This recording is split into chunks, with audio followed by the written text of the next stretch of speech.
Hier, c'était la nouvelle année, mais ici en Saskatchewan, ça a aussi marqué l'officialisation de la fin de la perception de la taxe carbone sur le chauffage électrique et le chauffage au gaz naturel. Le gouvernement provincial a mis à exécution son annonce, alors qu'Ottawa a refusé d'élargir son exemption de la taxe pour tous les types de chauffage et pas seulement les foyers qui se chauffent au mazout.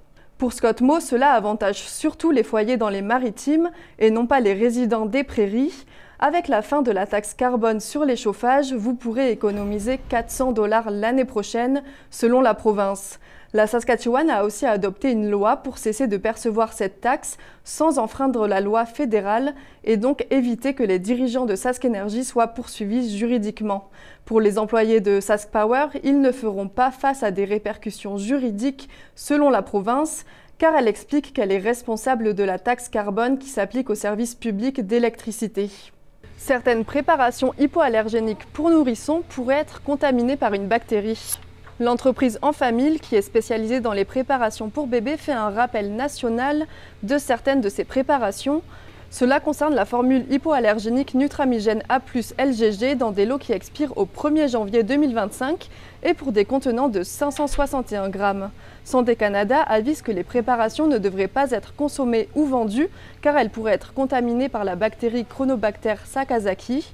Cette bactérie n'est pas liée à une maladie humaine en particulier, mais elle peut tout de même provoquer des infections graves au niveau de la circulation sanguine et du système nerveux central. Elle est aussi associée à des infections intestinales graves et à des empoisonnements du sang, notamment chez les nouveau-nés. À ce jour, selon Santé Canada, aucune maladie en lien avec cette bactérie n'a été rapportée. L'agence d'inspection canadienne a, elle, ouvert une enquête et selon ses conclusions, d'autres produits pourraient aussi être signalés et rappelés. C'est un moment historique pour le hockey féminin. Depuis lundi, les premières équipes féminines de l'histoire de la Ligue professionnelle de hockey féminin, la LPHF, s'affrontent. L'organisation a vu le jour il y a tout juste 6 mois. Elle regroupe désormais 157 joueuses de 12 pays différents, dans 3 équipes canadiennes et 3 équipes américaines.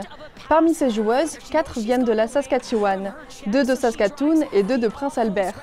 Emily Clark est l'une d'entre elles. La joueuse originaire de Saskatoon joue sous les couleurs du chandail d'Ottawa dans la Ligue professionnelle.